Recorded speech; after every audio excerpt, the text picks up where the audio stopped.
प्रिय साथियों नमस्कार। बिगनिंग कैरियर क्लासेस में आप सभी लोगों का स्वागत है। प्रिय साथियों, यह हमारा इंडियन पॉलिटी का लेक्चर नंबर 4 है, जिसमें आज हम चर्चा करेंगे भारतीय संविधान की मूलभूत विशेषताएं। दूसरा इसमें टॉपिक हमने शामिल किए हैं विभिन्न स्रोत, अर्थात हमारा जो कॉन्स्टिट्यूशन के निर्माण हुआ है तो किन देशों से हमने कौन कौन से दस्तावेजों को अधिग्रहित किए हैं, और भारतीय संविधान की अनुसूचियां हम यहाँ पर चर्चा करेंगे। तो साथियों, इससे पहले हमने 3 लेक्चर ले चुके हैं, जिस पर आप देखोगे कि पहला हमारा जो था भारतीय जो राज्य व्यवस्था है उसके बेसिक कॉन्सेप्ट पर आधारित था। दूसरा भारतीय संविधान का जो है ऐतिहासिक विकास क्रम है उस पर हुआ है। तीसरा लेक्चर हमारा हुआ है भारतीय संविधान निर्माण प्रक्रिया का। इसके अलावा हिस्ट्री और मध्य प्रदेश के कुछ अन्य लेक्चर भी है, आप देख सकते हैं। चलिए साथियों, आज बहुत इंपॉर्टेंट टॉपिक पर चर्चा कर रहे हैं, और एक भारतीय नागरिक होने के नाते हम सभी लोगों को हमारा संविधान जो है इसका हमको नॉलेज होना चाहिए, न केवल एग्जाम के पर्पज से, अपितु एक भारतीय नागरिक होने के नाते हमारे क्या राइट्स है, हमारी शासन व्यवस्था किस आधार पर संचालित होती है, हमारा संविधान कैसे कार्य करता है, किस तरीके से न्यायपालिका अपने कर्तव्यों का निर्वहन करती है, और हमारे संविधान का संरक्षक है, इन सब विषयों पर हम चर्चा करेंगे। तो प्रिय साथियों, आपको लेक्चर काफ़ी यूजफुल लगता है तो बिल्कुल अपने साथियों को शेयर कर दीजिए, और साथ में ही चैनल को सब्सक्राइब भी कीजिए। चलिए साथियों, सबसे पहले हम बात कर रहे हैं भारतीय संविधान की विशेषताएं। संविधान दरअसल किसी भी देश का एक कानूनी लिखित दस्तावेज होता है, जिसके आधार पर उस देश की शासन व्यवस्था संचालित होती है। तो आपको पता होगा दुनिया में सबसे पहले लिखित संविधान किसका आया है? अमेरिका का। ठीक है, आपको पता होगा सबसे पहले जो संविधान है अमेरिका का आया है। ब्रिटिश में अलिखित संविधान है, अर्थात नीतियाँ, परंपराएं, रीति रिवाज के आधार पर वही कानून संचालित होते हैं। ठीक है, इस तरीके से आप देखोगे अन्य देशों में भी संविधान बना, भारत में भी बना। 26 नवंबर 1949 को ये बनकर तैयार हो गया, 26 जनवरी 1950 को पूरे देश में लागू हो गया। चलिए, अब उसी हम कानूनी दस्तावेज की बात कर रहे हैं साथियों। सबसे पहले आप देखिए कि हमने लिखा है कि भारत का जो संविधान है ये सबसे लंबा और लिखित संविधान है। ऐसा क्यों साथियों? देखिए, हमारा जो पहला पॉइंट है कि भाई आप देखोगे हमारे मूल संविधान में आर्टिकल की बात करें तो 395 आर्टिकल थे, और हमारे 22 भाग थे, और लगभग जो है सेक्शन की बात करें तो 22 थे, और अनुसूची की बात करें तो हमारी कितनी अनुसूचियां थी? 8 अनुसूचियां थी। साथियों, आज हम जब वर्तमान की बात करते हैं तो लगभग 495 आर्टिकल हो चुके हैं, हमारे 25 भाग हो चुके हैं, और अभी तक कितनी अनुसूची हो चुकी है? 12 अनुसूची। ठीक है, तो देखिए जरा इतने सारे प्रावधान क्यों किए गए हैं? क्योंकि भारत जो है और भारत के जो संविधान विशेषज्ञ है वो हर पहलू को जानते थे, देश की विविधता को जानते थे, देश की विविधता में एकता की जो संस्कृति है उसको जानते थे। इसलिए हमारे जो संविधान निर्माता थे उन्होंने बहुत सोच समझ कर क्या काम किया, संविधान का गहन अध्ययन किया, और हमारे देश व परिस्थिति के अनुकूल जो उपयुक्त लगा उन दस्तावेजों को हमारे यहाँ शामिल कर दिया। और स्वाभाविक बात है, इतने बड़े राष्ट्र के लिए हम विभिन्न जाति, धर्म, समुदाय के लोग रहते हैं, तो हर लोगों को ध्यान में रखना जरूरी था। इसलिए आप देखिए, जब हम अमेरिका जैसे देश का संविधान का अध्ययन करेंगे, ऑस्ट्रेलिया के संविधान का अध्ययन करेंगे, ब्रिटेन, कनाडा, आयरलैंड के संविधान का अध्ययन करेंगे, तो स्वाभाविक बात है दस्तावेज बढ़ जाएंगे। ठीक है, तो ध्यान रखिएगा। इसलिए इसको जो है ये कहा जाता है कि भारत जो है, भारत का कॉन्स्टिट्यूशन दुनिया का सबसे लंबा व लिखित संविधान है। ठीक है, और दुनिया का सबसे बड़ा अगर लोकतांत्रिक देश की बात करें तो वो कौन है? भारत ही है। आप भारत की लोकतांत्रिक व्यवस्था को देखिए, कितने सिस्टमेटिक तरीके से हमारे यहाँ जो है लोकसभा हो, विधानसभा हो या पंचायती राज हो, इन सभी के चुनाव क्या होते हैं, आयोजित होते हैं। और भारत के निर्वाचन आयोग को ये जिम्मेदारी सौंपी गई है। इसी तरीके से हमारे पंचायत व नगरीय निकायों के लिए राज्य में राज्य निर्वाचन आयोग के गठन का प्रावधान किया गया। तो साथियों ध्यान रखिएगा, भारत सबसे लंबा व लिखित संविधान है।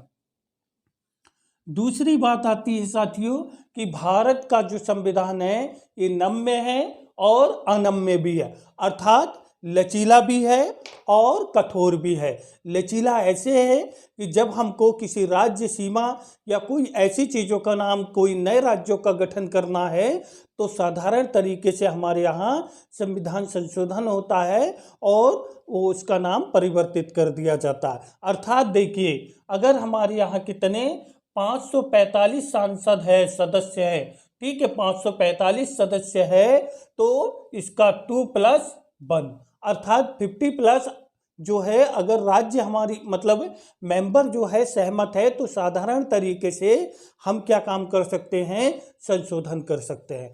तो पहला ध्यान रखिएगा कि हम जो है पहला जो संशोधन होता है वो आसानी से साधारण तरीके से हो सकता है, जिसको हम साधारण संशोधन बोलते हैं।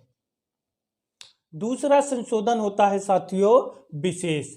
विशेष में क्या होता है साथियों, जब हम संविधान संशोधन करते हैं, ठीक है, कोई एक्ट लेकर आते हैं, कोई संशोधन करना चाहते हैं, तो हमको क्या काम करना रहता है, 2/3 अर्थात आधे से अधिक सदस्यों को, जैसे 545 मेंबर है, इनका 2/3 सदस्य जो है सदस्यों के द्वारा प्रस्ताव का स्वीकृत होना बहुत जरूरी हो जाता है। तो इस तरीके से इसको क्या कहते हैं, विशेष बहुमत या विशेष तरीके से संविधान का संशोधन, ठीक है। तो इस तरीके से ध्यान रखिएगा। तीसरा होता है साथियों अति विशेष।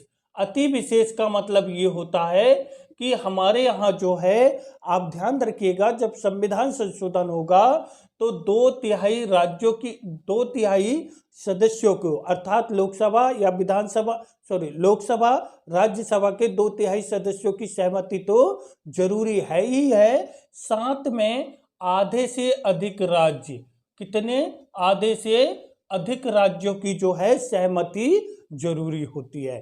तो ध्यान रखिएगा, जैसे अब हमारे यहाँ जीएसटी लागू हुआ तो उसमें हमने क्या है, आधे से अधिक राज्यों की सहमति को भी लिया।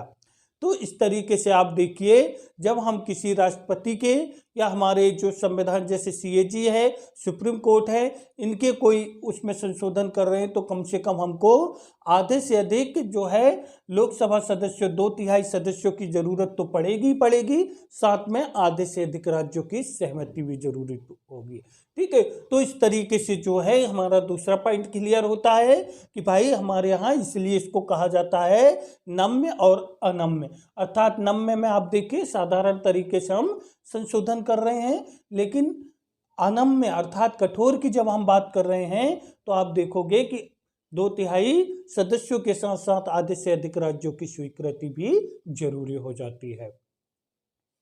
प्रिय साथियों, जब तीसरी हम बात करते हैं तो आप देखोगे कि हमारा जो संविधान है ये एकात्मकता के साथ, देखिए क्या, एकात्मकता के साथ संघीय शासन प्रणाली है। तो ध्यान रखिएगा, भारत में हमने संघीय शासन प्रणाली अपनाए हैं। संघीय शासन प्रणाली का मतलब क्या होता है साथियों, आप देखिए, केंद्र की अपनी एक सरकार है और जो पूरे देश में संचालित है, राज्यों की अपनी व्यवस्था है और राज्य में भी राज्य सरकार है।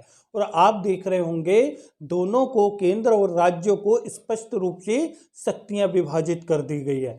आप जब हमारी 7वीं अनुसूची आगे हम पढ़ेंगे तो आप देखोगे कि 7वीं अनुसूची में शक्तियों का स्पष्ट विभाजन कर दिया गया है। चाहे हम केंद्र में संघ सूची की बात करें या राज्यों में राज्य सूची की बात करें या हम केंद्र राज्य की समवर्ती सूची की बात करें, सभी में अपने अपने विषय हैं। उन विषयों के अनुरूप ही क्या करते हैं, कानून बनाए जाते हैं। ना तो केंद्र राज्य के ऊपर हस्तक्षेप करता है और ना ही राज्य केंद्र के ऊपर। तो इस तरीके से आप देखिए शक्तियों का स्पष्ट क्या कर दिया गया है, विभाजन। प्रिय साथियों, जब आगे हम बात करते हैं तो आप देखिए एकात्मकता की ओर झुकाव। हमारा जो एमपीपीएससी है प्रीलिम्स के साथ साथ जो मेंस है, मेंस में यहाँ से बहुत सारे प्रश्न निकलते हैं, ध्यान रखिएगा। एकात्मकता, हम क्यों कहते हैं कि एकात्मकता की ओर झुकाव है? देखिए दरअसल क्या होता है कि सबसे पहले हम बात करें राज्यपाल की, तो आप देखिए राज्यपाल की नियुक्ति कौन करता है? केंद्र करता है, अर्थात राष्ट्रपति करता है। राष्ट्रपति करता है, लेकिन वो काम कहाँ पर करता है साथियों? राज्य में करता है, राज्य में करता है।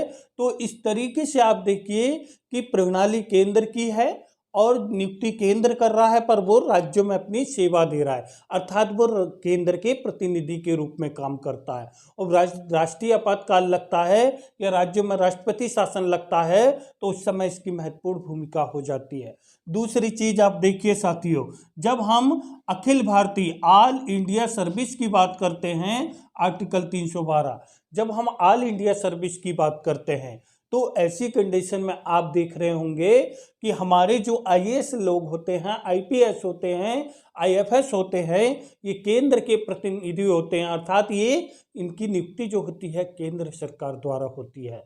और साथियों केंद्र ही इनकी नियुक्ति करता है, इनके वेतन का निर्धारण भी केंद्र द्वारा होता है, लेकिन ये अपनी सेवाएं कहाँ पर देते हैं? राज्यों में देते हैं। और सबसे बड़ी बात ये होती है कि राज्यों में जब आप ये सेवाएं देते हैं और चूंकि इनकी नियुक्ति केंद्र ने की है तो हटाने का अधिकार भी किसको होता है? केंद्र को होता है। इसलिए ये काफ़ी पावरफुल पद माने जाते हैं। इसलिए हम कहते हैं कि हमारा जो कॉन्स्टिट्यूशन है एकात्मकता की ओर झुकाव है। कैसे है ये देखिए, दो चीज़ें हमने बताया।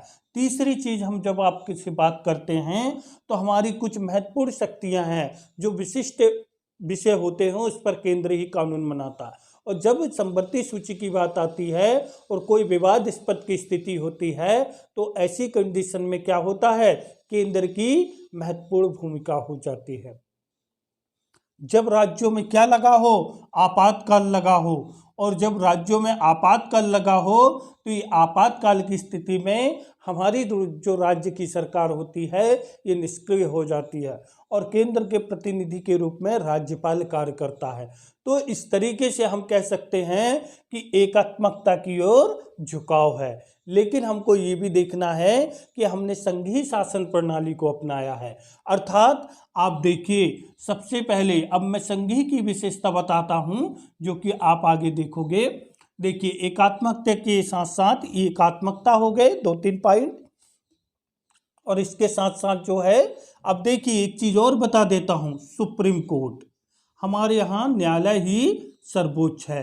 ठीक है, आप देखिए सुप्रीम कोर्ट, और चूंकि सुप्रीम कोर्ट एक ही है, जैसे अमेरिका में हम बात करें तो हर राज्यों के अपने न्यायालय होते हैं, अंतिम पैरवी वहीं पर होती है, लेकिन हमारे यहाँ जिला न्यायालय होते हैं। यहाँ पर हमको संतुष्टि नहीं मिलती, खंडपीठ में जाते हैं, उच्च न्यायालय में जाते हैं, और संतुष्टि नहीं मिलती है तो अंतिम विकल्प के रूप में कहाँ जाते हैं? सुप्रीम कोर्ट जाते हैं। तो इस तरीके से कहीं ना कहीं एकात्मकता की ओर झुकाव के संकेत करते हैं, लेकिन ऐसा कह देना कि एकात्मकता की ओर ही है, गलत होगा। देखिए संघीय शासन प्रणाली कैसी है, आप देखिए हमारे यहाँ जो है केंद्र में किस प्रकार की प्रक्रिया को अपनाया गया है? संसदीय शासन प्रणाली। अब देखिए संसदीय शासन प्रणाली में आप देखिए हमारे राज्य से भी क्या है, आप देखोगे सीटों का आवंटन किया गया है। आप देखिए लोकसभा सीट जैसे मध्य प्रदेश में कितनी है? 29 है। ये 29 लोग जब चुनकर जाते हैं तो ये हमारे मध्य प्रदेश का प्रतिनिधित्व करते हैं, हमारी बातों को वहां पर रखते हैं। ठीक है, इस तरीके से जो है इनको बराबर, और जब ये राष्ट्रपति के चुनाव में भाग लेते हैं तो बराबर का प्रतिनिधित्व होता है, इस तरीके से। दूसरी चीज आप देखिए साथियों, 7वीं अनुसूची। 7वीं अनुसूची की जब हम बात करते हैं तो आप देखोगे कि केंद्र और राज्यों के बीच शक्तियों का स्पष्ट विभाजन कर दिया गया, तो हम किसी तरीके के आरोप नहीं लगा सकते, सब अपने अपने दायरे में रहकर काम करते हैं। क्योंकि हमारे यहाँ साथ में क्या है? न्यायपालिका है, और न्यायपालिका इस बात की समर्थन करती है, इस बात की जांच करती है कि कहीं राज्यों के अधिकारों का हनन तो नहीं हो रहा है, आम नागरिकों के अधिकारों का हनन तो नहीं हो रहा है, ये सारी चीज़ें की ये जांच करती है। आप देखिए हमारे यहाँ नीति आयोग बना है और इस नीति आयोग में केंद्र के साथ साथ हमारे राज्यों के मुख्यमंत्री भी इसमें सम्मिलित होते हैं। ठीक है, तो इस तरीके से वित्त आयोग बना है। आप देखिए हमारे यहाँ राष्ट्रीय विकास परिषद बना है और राष्ट्रीय विकास परिषद के माध्यम से जो है क्या हो रहा है, हम जो है पंचवर्षीय योजना को अंतिम स्वीकृति प्रदान कर रहा है। तो इस तरीके से आप देखोगे कि हमारी जो शासन प्रणाली है, हम कह सकते हैं कि एकात्मकता के कुछ लक्षण के साथ संघीय शासन प्रणाली को अपनाया गया है। ठीक है, अभी हमारा ये प्रयास चल रहा है, हम ये कहते हैं कि सशक्त राज्य ही सशक्त राष्ट्र का निर्माण कर सकते हैं और इसीलिए योजना आयोग की जगह हमने नीति आयोग को अधिक प्राथमिकता दी है। ठीक है, आगे चर्चा करते हैं।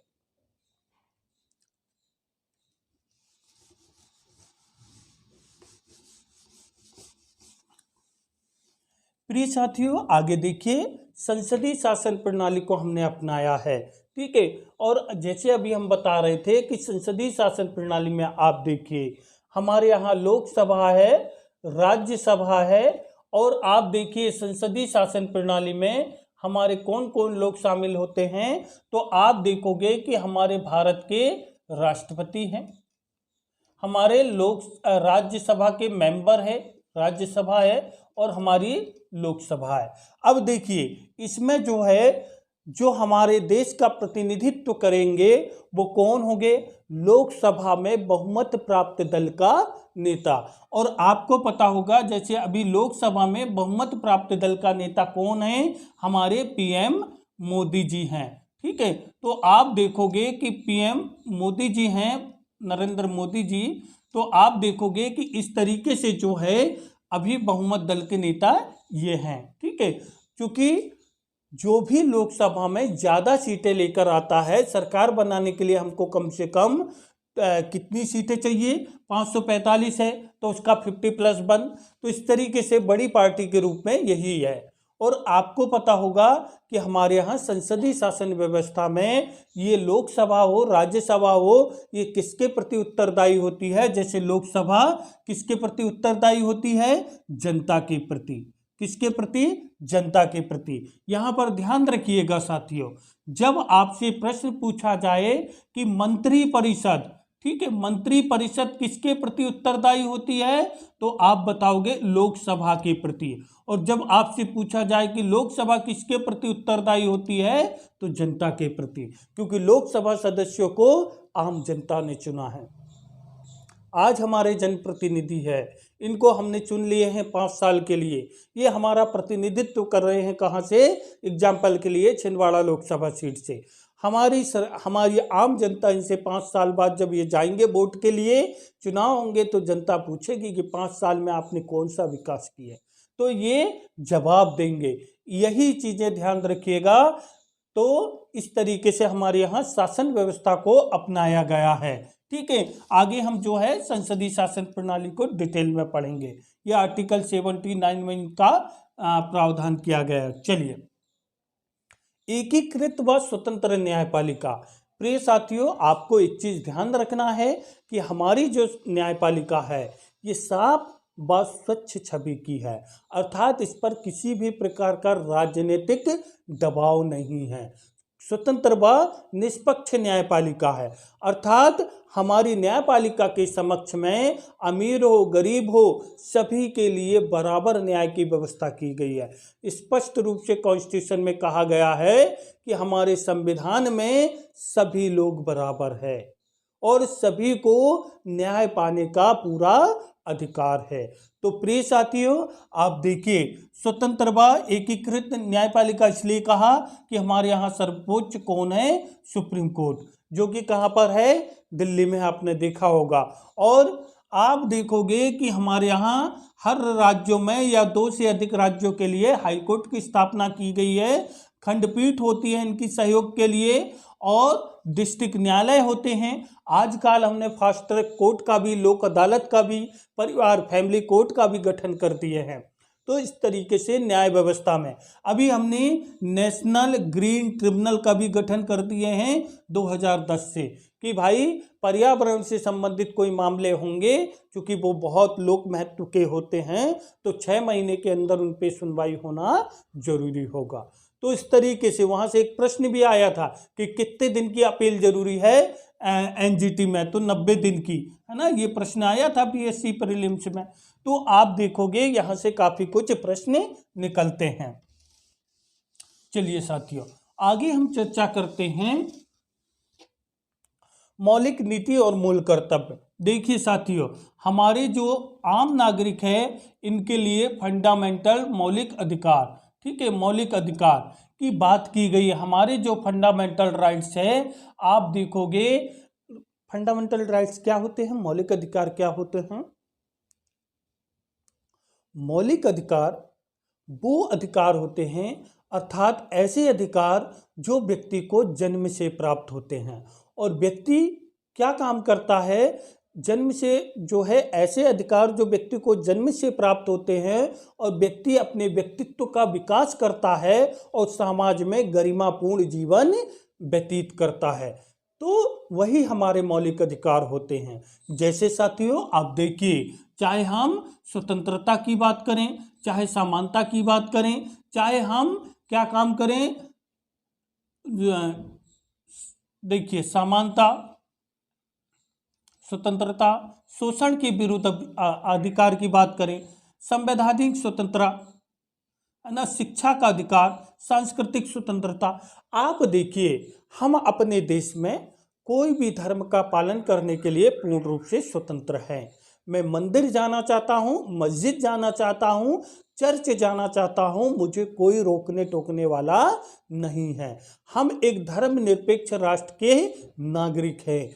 साथियों, धर्मनिरपेक्ष से आशय है कि हमारे धर्म का, हमारे राष्ट्र का कोई अपना विशेष धर्म नहीं है। हम सभी धर्मों को बराबर सम्मान देते हैं, ध्यान रखिएगा। तो इस तरीके से आप देखिए कि हम लोगों को ये अधिकार मिले हुए हैं, शिक्षा पाने का अधिकार। मैं शिक्षा के लिए भारत में पढ़ना चाहता हूँ, अमेरिका में पढ़ना चाहता हूँ, कोई आपको रोकने वाला नहीं। वाक एवं अभिव्यक्ति की स्वतंत्रता, आप देखिए, आप अपनी बात को रख सकते हो, बोल सकते हो। समानता का अधिकार, चाहे महिला हो, पुरुष हो, अमीर हो, गरीब हो, सभी कानून की नजरों में सभी लोग बराबर हैं। तो इस तरीके से जो है विशेष प्रावधान किया गया है। ये आम नागरिकों के लिए है। दूसरे हैं राज्य के नीति निर्देशक तत्व। तो आप देखिए, जब हम नीति निर्देशक तत्व की बात करते हैं तो इसमें स्पष्ट रूप से प्रावधान किया गया है कि राज्य का यह कर्तव्य होगा कि वो अपने लोक कल्याण के लिए कार्य करें। ठीक है, ऐसा नहीं कि सरकार सत्ता में आए और अपने जो है निजी स्वार्थ के लिए हम काम करें, बिल्कुल नहीं। ये सरकार को अवगत कराते हैं किसके लिए, कल्याणकारी राज्य की अवधारणा के लिए, कि भैया आप जो है लोक हित संवर्धन के लिए कार्य कीजिए। ठीक है, तो इस तरीके की यहाँ पे बात की गई है। फिर भाई ये तो हो गया, ये हो गए। क्या भाई आप इस देश के आम नागरिक हो, और इस देश के आम नागरिक हो तो क्या आपके राष्ट्र के प्रति, समाज के प्रति कोई कर्तव्य नहीं है? आज देखिए जरा, यूक्रेन में वहां का हर बच्चा जो है अपने देश के लिए जो है अपने शहीद होने के लिए तैयार है। क्यों? क्योंकि यहाँ पर राष्ट्र सर्वोपरि है। प्रिय साथियों, ध्यान रखिएगा कि जैसे मौलिक अधिकार हम लोगों को राइट से देते हैं, नीति निर्देशक तत्व राज्य को जिम्मेदारी देते हैं, उसी तरीके से मूल कर्तव्य, ये मूल संविधान में नहीं था। ये कब आया साथी? ये आया 42वें संशोधन 1976 में। और ये हमारे कितने हैं? 11 मूल कर्तव्य है कि भाई हम इस देश के नागरिक हैं, तो हमारे इस देश के नागरिक होने के नाते हमारे कुछ कर्तव्य है कि हम अपने राष्ट्रीय स्मारकों का सम्मान करें। हम ये देखें कि पर्यावरण की दृष्टि से अगर कोई हमारी नदी, नाले, पर्वत, पहाड़ इनको दूषित कर रहा है तो हम उनको रोकें। जब भी जरूरत हो तो हम अपने देश के लिए शहीद होने के लिए तैयार रहें। राष्ट्र महत्वपूर्ण है। ठीक है, तो राष्ट्र के कल्याण व विकास के लिए हर नागरिक जो है कदम मिलाएगा। ऐसा नहीं है कि इनके उल्लंघन पर आपको कोई सजा का प्रावधान किया गया है।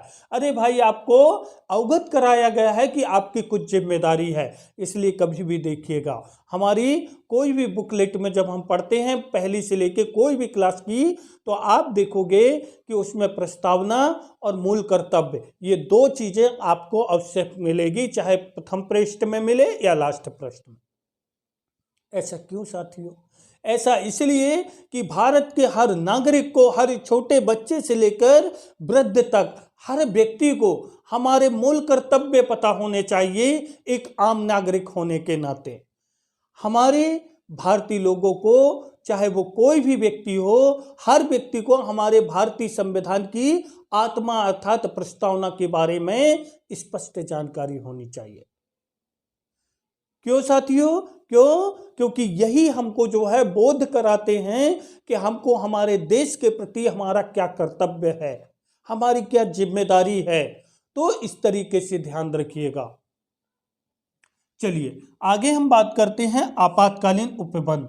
आप देखोगे कि जब हम आर्टिकल किसकी बात करेंगे, 352 की बात करेंगे, 356 की बात करेंगे और 360 की बात करेंगे। जब हमारे यहाँ बाह्य आक्रमण की स्थिति हो, सतत विद्रोह हो, युद्ध चल रहा हो, ऐसी कंडीशन में जब राष्ट्रीय आपातकाल लगता है तो आप देखे होंगे जो सरकार सत्ता में रहती है वो निष्क्रिय हो जाती है और इस तरीके से राष्ट्रपति महत्वपूर्ण हो जाते हैं। जब राज्यों में राष्ट्रपति शासन लगता है राज्यपाल के लिखित सलाह पर, तो ऐसी कंडीशन में केंद्र के प्रतिनिधि के रूप में राज्यपाल ही जिम्मेदारी का निर्वहन करता है।